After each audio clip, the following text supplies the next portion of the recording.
নমস্কাৰ। আপোনালোকে আগন্তুক 2026 চনৰ অসম বিধানসভা নিৰ্বাচনত অসমৰ আটাইতকৈ আকৰ্ষণীয় সমষ্টি কোনটো বুলি ভাবিব? যিহেতু গৌৰৱ গগৈ যোৰহাটৰ পৰা নিৰ্বাচনত অৱতীৰ্ণ হৈছে, এইপিনে মুখ্যমন্ত্ৰী সমষ্টি জালুকবাৰী আছে, আৰু অসমত আটাইতকৈ জপিয়াই থকা বিধায়ক আমাৰ অখিল গগৈ আছে। কিন্তু এই আটাইকেইজনৰ বাবে আমাৰ শিৱসাগৰ সমষ্টিটো অখিল গগৈ আছে বাবে নহয়, বৰ্তমান বেলেগ এটা বিষয়ৰ বাবেহে অকণমান হৈছে। যদিও ইয়াৰ ইম্পেক্ট বেলেগ এপিনেও আছে, যে আপোনালোকে চাব পাৰে যে গৌৰৱ গগৈ সমষ্টিৰ চৰ্চা তল পেলাই শিৱসাগৰ সমষ্টিৰ চৰ্চাটো যাতে ওপৰলৈ উঠি যায়। আকৌ ৰাইজৰ দলৰ আৰু কংগ্ৰেছৰ মাজৰ মিত্ৰতা নহয়, যাতে অখিল গগৈক এটা ইজি কৰি দিয়া যায় সমষ্টিটোত, তেনেকুৱা নিচিনা কিছুমান কথা বতৰাও বৰ্তমান মাৰ্কেটত চলি আছে। যি কি নহওক, শিৱসাগৰ সমষ্টিত যোৱা কিছু বছৰত হয়তো বিজেপিয়ে যথেষ্ট নিজৰ সাংগঠনিক ভেটি শক্তিশালী কৰিবলৈ সক্ষম হৈছে। কিন্তু মুখ্যমন্ত্ৰীয়ে ইংগিত দিছে যে সমষ্টিটো অগপক এৰি দিব। আমগুৰি সমষ্টি যিহেতু বিলুপ্ত হৈ গৈছে, আৰু আমগুৰি সমষ্টিৰ প্ৰায় আধা সংখ্যক পঞ্চায়ত শিৱসাগৰ সমষ্টিত সোমাইছে, তাৰ বাবে অগপক এই সমষ্টিটো এৰি দিয়া হ'ব। কিন্তু অগপক এৰি দিয়াৰ লগে লগে তেওঁলোকৰ বিজেপিৰ সমৰ্থকৰ মাজত যথেষ্ট প্ৰতিক্ৰিয়া সৃষ্টি হৈছে। বিশেষকৈ প্ৰাৰ্থিত্ব প্ৰত্যাশী বহুতকেইজন আছিলে, যে প্ৰবল দাবীদাৰ কুশল দুৱৰী আছিলে। কুশল দুৱৰী আৰু সমৰ্থকে কি কৈছে চাওকচোন। কথা বতৰাবিলাক হ'ব, কাৰণ সাংগঠনিকভাৱে মোৰ ভেটি ডিমৌতো আছে, শিৱসাগৰতো আছে। দুইটা জেগাতেই মোৰ ভেটি শক্তিশালী হৈ আছে। আমাৰ কাৰ্যকৰ্তাসকলৰ লগত কথা বতৰা পতাৰ পাছতহে আমি তেনেকুৱা কিবা সিদ্ধান্তলৈ আহিব পাৰিম।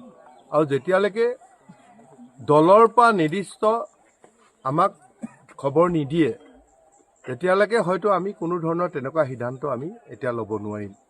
কাৰণ আমি প্ৰত্যেকজন কাৰ্যকৰ্তাই আশা কৰি আছোঁ, এইবাৰ ভাৰতীয় জনতা পাৰ্টীয়ে শিৱসাগৰ সমষ্টিৰ পৰা আমি নিৰ্বাচন খেলিম, আৰু ইয়াত জয়যুক্ত হোৱা 100% নিশ্চিত হৈ আছে। আজিৰ দিনত সাংগঠনিকভাৱে ভাৰতীয় জনতা পাৰ্টি যিমান শিৱসাগৰ সমষ্টিত এটা শক্তিশালী ৰূপ আছে, সেইটো আমাৰ অগপ দলৰ, বিশেষকৈ মিত্ৰ দলৰ এনেকুৱা সাংগঠনিক ভেটি ষ্ট্ৰংটো ইয়াত নায়েই।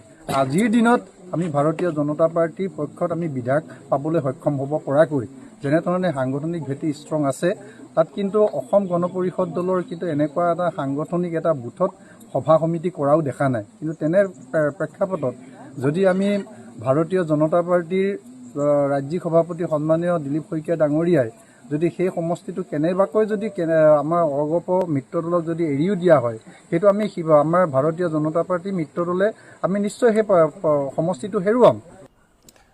আৰু এয়া আছিল প্ৰাৰ্থিত্ব। আপোনালোকে দেখিলে যে বিজেপি সমৰ্থক বিজেপি প্ৰাৰ্থিত্ব প্ৰত্যাশী, অন্যান্য প্ৰাৰ্থিত্ব প্ৰত্যাশীৰো নিশ্চয় ক্ষোভ আছে চাগে, ক্ষোভত জ্বলিপকি হৈছে। কিন্তু এনেকুৱাতে এণ্ট্ৰি ঘটিছে আমাৰ অগপৰ প্ৰদীপ হাজৰিকাদেৱ। প্ৰদীপ হাজৰিকাই শিৱসাগৰত এক প্ৰকাৰ প্ৰাৰ্থিত্ব নিশ্চিত বুলি ভাবি আজি সাংবাদিকৰ আগত এই বিষয়ে নিজৰ মনোভাৱ ব্যক্ত কৰিছে, আৰু তেওঁ কৈছে যে শিৱসাগৰ তেওঁৰ কাৰণে পুৰণি জেগা নহয়, নতুন জেগা নহয়, পুৰণি জেগা হয়। গতিকে এই জেগা কিছুমানে তেওঁক নতুন মানুহ বুলি ভাবিলেও কিন্তু তেওঁ পুৰণি মানুহে হয়, আৰু তেওঁৰ দলে য'তে জেগা দিয়ে, য'তে যাবলৈ কয়, যি যেনেকুৱা ৰুল প্লে কৰিবলৈ কয় সেইটো প্লে কৰিবলৈ সাজু আছে বুলি কৈছে। এতিয়া প্ৰদীপ হাজৰিকাদেৱে কি কৈছে চাওঁচোন। কালি বিজেপিৰ একাংশ কৰ্মীয়ে শিৱসাগৰ চহৰৰ মাজমজিয়াত প্ৰদীপ হাজৰিকাক গো বেক শ্লোগান দিছে, কি ক'ব এই লগত? এইটো আৰু মোক কৈ লাভ নাই, এইটো তেখেতসকলক পাৰ্টিত কোৱাহে ভাল। সেইটো মোক কৈ পেলাই কি লাভ আছে? কাৰণ এতিয়া পাৰ্টিয়ে ডিছকাশ্যন হৈছে, পাৰ্টীয়ে ছিটবিলাক ঠিক কৰিছে আৰু এইটো মইতো বহুত আগৰ পৰাই কৈ আছোঁ যে অসম গণ পৰিষদ দলৰ তৰফৰ পৰা আমাক য'তেই কাম কৰিবলৈ কয় আমি ত'তেই কাম কৰিম। এতিয়া আমাক যেতিয়া শিৱসাগৰৰ তেওঁলোকে দায়িত্ব দি পেলাই ইয়াত পঠিয়াব তেতিয়া আমি কাম কৰিম ইয়াত। এতিয়া সেইটো তেওঁলোকে আমাক কৈ পেলাই লাভ নাই, আমি তেওঁলোকক কৈ লাভ নাই। তেওঁলোকে তেওঁলোকৰ ওপৰৱালাক আমি যদি কিবা ক'বলগীয়া আমি ওপৰৱালা কওঁ। আমিতো টিকেটটো লৈ পেলাই আমি বেলেগ পলিটিক্স কৰিব বিচৰা নাই যে এইটো মিত্ৰতা আবদ্ধ হৈ পেলাই মিত্ৰ দলে গোটেই চাৰা অসমত কোনে ক'ত খেলিব ছিটবিলাক ঠিক কৰিছে। তেওঁলোকে সিদ্ধান্ত লৈছে, এইটো প্ৰতিবাদীকে সিদ্ধান্ত লোৱা নাই ন। শিৱসাগৰ সমষ্টিত আপোনাক যদি টিকট দিয়ে, এৰি দিয়ে অসম গণ পৰিষদৰ আসনখন, আপুনি সাজু হৈ আছেনে সম্পূৰ্ণ? নাই নাই, মইতো এইটো বহুতবাৰ আপোনালোকৰ চেনেলতে কৈ আছোঁ যে দলে য'তেই কাম কৰিবলৈ ত'তে মই সাজু আছোঁ, য'তে দিয়ে ত'তে সাজু আছোঁ। কাৰণ এইবিলাকতো আমাৰ আজি নতুন জেগা নহয় নহয়, এইবিলাক কিছুমান ল'ৰাৰ কাৰণে নতুন হ'ব পাৰে, আমাৰ কাৰণে নতুন নহয়তো। আমি since 1979 we are continuously working on this bill. এইটো এদিনৰ কথা নহয়তো। আপুনি কি ইংগিত পাইছে দলৰ নেতৃত্বৰ পৰা?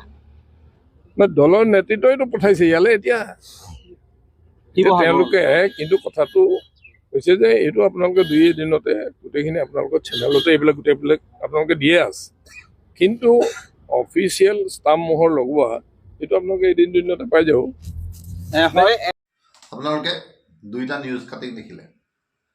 2টা নিউজ কাটিঙতে 2জন প্ৰাৰ্থিত্ব প্ৰত্যাশীৰ নিজৰ আত্মবিশ্বাস প্ৰবল হৈ আছে, কিন্তু ইয়াত ফেক্টৰ আছে অখিল গগৈ।